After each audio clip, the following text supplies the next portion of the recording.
Hey, welcome back to Computer Programming Basics. In this video, we're looking at the concept of conditional statements.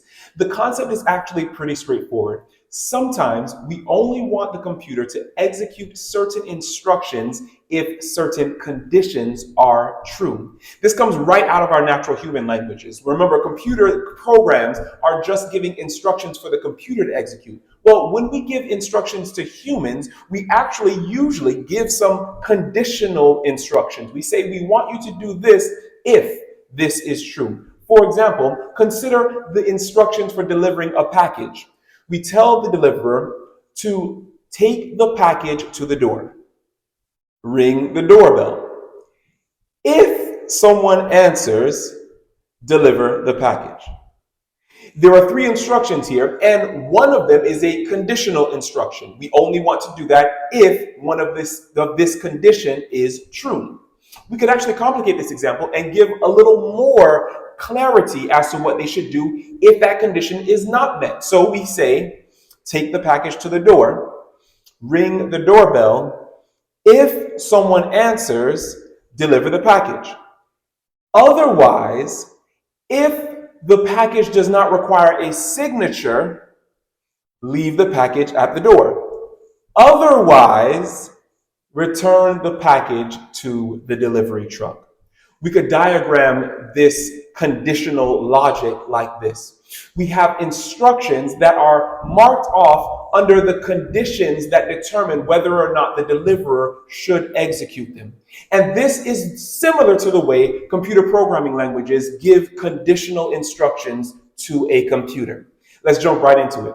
In this example, of course, we're looking at JavaScript. This is a kind of language the language we've been using. And this is the syntax. These are the kinds of words and the details of how you have to structure your code so that the computer can understand. In this example, we want a user to be able to have age-based settings. So we have a function that is called apply age settings. It takes one parameter, the age parameter. Remember what we looked at from the variables episode? We're assigning a variable named music file. The music file initially is assigned to the adult music.mp3. That's the name of the file we want to play.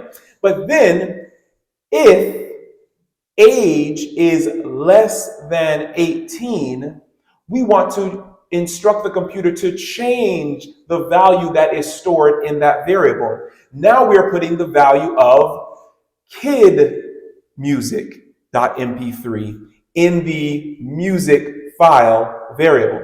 The next line that's executed will be start music, and we pass in that variable. Again, you remember from the variables episode, whatever value has been stored in that variable when it is accessed on this line is what will be sent to that function.